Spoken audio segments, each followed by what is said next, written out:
Well, we were talking about the gories, and I was just thinking about when I was a kid, I did not want to take a bath or a shower. I just wanted to be outside making mud pies, playing in the dirt, and climbing trees.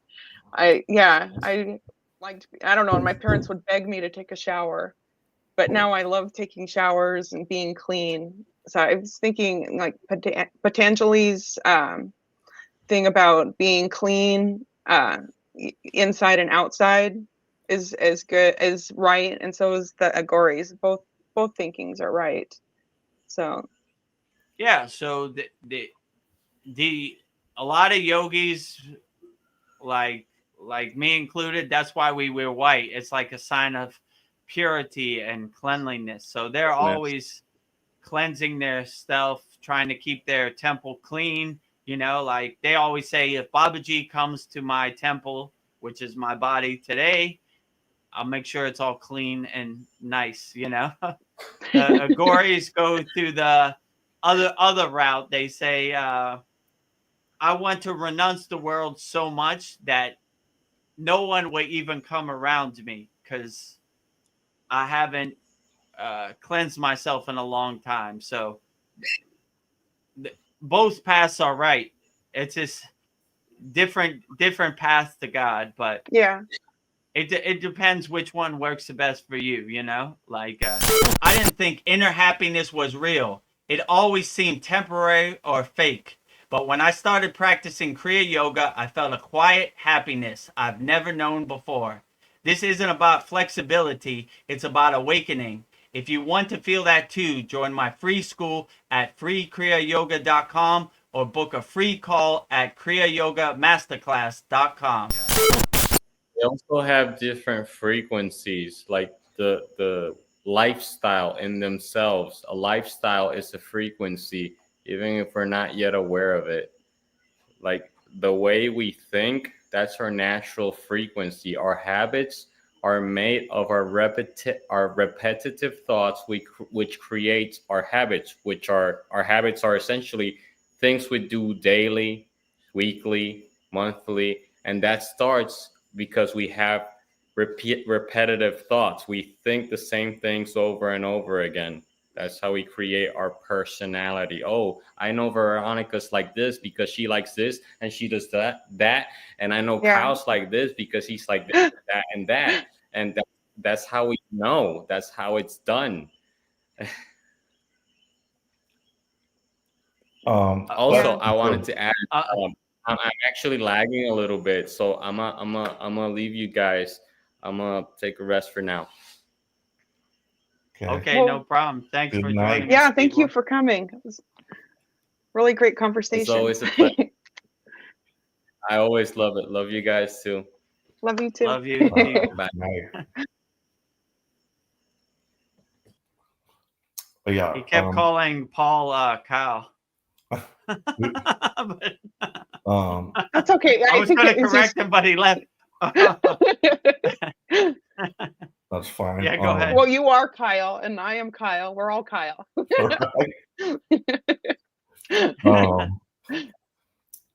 Yeah, I was picturing in my mind Vedaguru Dev with like a long white beard and long hair. So my question is, what type of Agori would you be? Would you like let your hair grow? Is that like mandatory? I mean, there's no really rule set. I would just do whatever I felt. I mean, that's the freeing path of Agori. They don't really do anything they don't want to do. They just kind of go with the flow. So, I mean, the bald headed too. Yeah, it depends. You know, like, yeah, and maybe I'd be the first bald-headed Agori. I'm sure there'd probably be some bald-headed Agoris out there. Yeah. But yeah, so yeah, you just do whatever you feel. Like, I know that, like, my guru and these other Agoris, they feel their hair carries energy, so they like, it's almost like receptors to them. So they like to grow it out as long as possible. And it's almost like a symbolism of renunciation. Like, I don't have no job to go to. I don't have nothing to do. So I just let my hair grow out as much as possible. I'm not attached to it, or I just let it happen the way it happens. So, I mean, I don't know. We would see whatever I felt at the time would be the best for my spiritual evolution. That's what I would do. So if you saw me with a long white beard and white hair, then that's what it would be. Yeah. It'd be a good picture. Me with long white Santa Claus beard next to my guru with a long white Yeah. Santa Claus beard, and all these other yogis with long white beards were a whole Indian city full of Santa Clauses. So, like, I'm wondering, like, are these Agori homeless, or do they just like go from ashram to ashram and then come out in the day? Do they sleep outdoors? And would you do that? Yeah, they don't go to ashrams, or they don't go anywhere. They sleep in the cemetery. They sleep wherever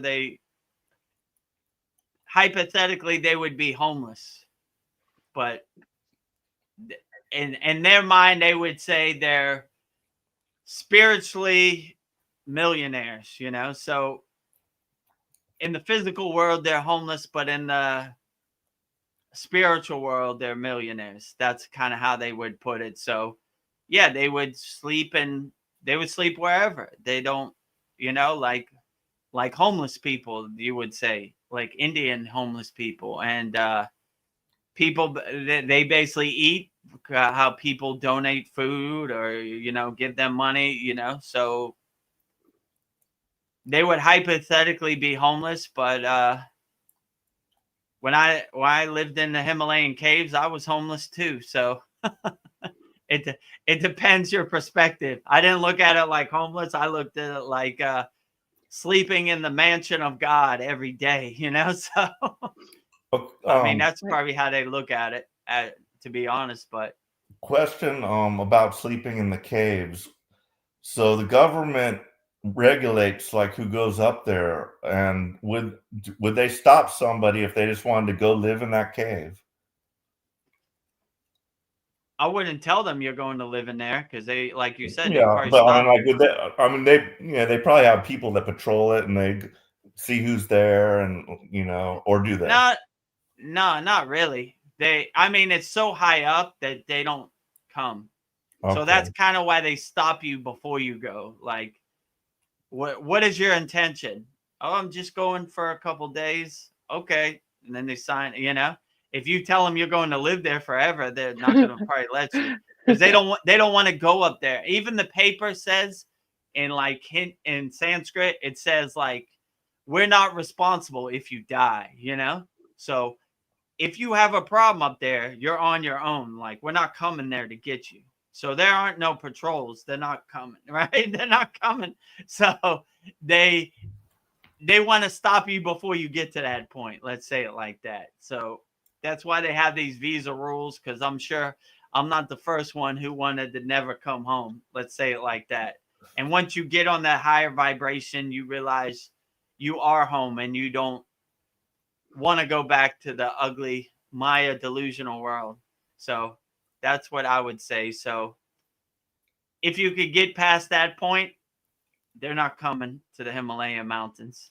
So they weren't patrolling. They weren't checking. I was all on my own. I mean, I wasn't on my own. There was other people there, but they don't come. I'm just wondering, like, how easy would it be to go live in a cave, literally, Like around the United States, I'm sure most of them are all national parks. They wouldn't let you like do anything there unless you found like a remote cave somewhere. So like, yeah, there's not that many caves available. Yeah. I would say the first thing no one can let you do anything. You just do whatever you want. So if you find a cave and you want to live in there, then who do you need to ask permission to? Between you and God, let's say it like that. So find a cool cave and try to go stay in there. Hopefully there's no bear in there, but maybe the bear is nice, or maybe he's not nice. Who knows, So, but yeah, so I would say how hard would it be? I don't know. Take a flight to India, go to the Himalayan mountains, and just find a cave and stay in there. It wouldn't be too hard. But they want you to have this perspective, like you need to ask for permission. Just do whatever you want, and they're not going to come anyway. So just find you a nice cave and try it out. So. Oh, and then there's the provisioning part of it. Like if you're in a cave and it's remote and you have no access, like there's not like a lot of people there to hand you food, you know, so that's going to be a problem right there. You're going to have to pack in a lot of food to last you, you know. That is going to be a problem. And there's not food readily available in the Himalayan mountains. It's kind of a frozen tundra, so stuff really doesn't grow too good. But yeah, so these are things you would have to consider. But I don't know. I think if you surrender to it, it would find a way to work out. Like in my perception, God or Babaji would be so pleased that you did take that renunciate path. He would find a way where you wouldn't die, you know? Somebody would magically come with a bag of rice or something and check on you. There's a lot of people who see it as a true blessing to help out people on the spiritual path. So when you go to India and you're on the spiritual path, it's hard for people not to help you. They go out of their way to help you. So when we're walking, it's almost like walking from one house to have tea to another house to have tea. We're almost too much tea because people, oh, you're on the spiritual path. Come, my friend, come in my house, eat our food, you know, like, so they're readily available. But if you're in the Himalayan mountains away from people, those people aren't readily available. But like, I don't know, you would find some people, like people, when they find other people, they go out of their way to help. Let's say it like that. Like, oh, you don't have food? Here, take my food. Or they see it as how they call it, prasadam, right? Or prasad, which is basically giving your food to other people, helping uplifting other people. So people go out of their way to help people in need. So if they saw you and you were malnourished and didn't have food, they would go out of their way to find you some food. Let's say it like that. So it sounds like not possible, but I don't know. It happens. It comes together. So I would say in the Himalayan mountains, a lot of people bought, like, they bring like a 20-pound bag of rice. I don't even know how they carry that up there, but like they have a 20-pound bag of rice that would get you through the whole winter season. So people donate blankets and they have all kinds of stuff. So you should be okay. I mean, it sounds scary. Like I had these same questions, like, what am I going to eat? How are we going to eat when we're up there? There's no restaurant. There's no food, you know, like, but God has a way of kind of taking care of that. You know, I don't know how these yogis live up there, but they're still there. They're still, you know, so it takes care of itself, you know. And in India, when they find people on the spiritual path, they're kind of going out of their way to help you. So they could also be breatharians. yeah, that too. So they've reached a higher state in their pranayama practice where they take nourishment from the nature, from the atmosphere, you know. So that's why the sun, they're cultivating it in their solar panels in their hands, and they're taking nourishment. So they don't really eat a lot, or they don't even really think about eating. So like they take most of their nourishment from the prana in the atmosphere, I would definitely say. Well, Practice Being has been very patient. So let me read his comment. The human spine is the tree of life The hair is the roots and the nerves are the branches. Plus hair is like a hat or cap to help keep the spiritual energy within the body. Wearing metal also. True. Yeah, definitely. These yogis practice that and they believe that for sure. So, yeah, they would definitely say that the spine, the Sushumna Nadi is the middle track, the most important thing. Like, you know, all your chakras are aligned on the Sushumna Nadi. Your nadis are like roots, or, you know, like nervous system out, and yeah, branches out, and yeah, your hair is like metal conductors, or like wires that pick up the signal, and the Shakti and the prana and the atmosphere, and cultivate the spiritual energy in the body. So, and they also believe that, like you said, wearing metal also, copper is a conductor, and like everything they use copper. So a water bottle's copper, every cup is copper, everything is copper. So it's a cheaper way. They would say copper or gold, which gold is too expensive, so copper has to do. I didn't know how much emotional pain I was in. I was holding it until Kriya Yoga helped me gently release it.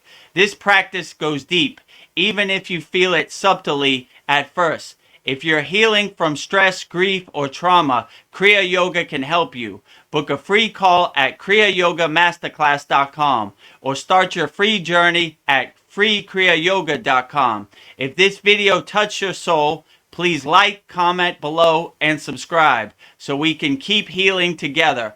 Also, click this video right here.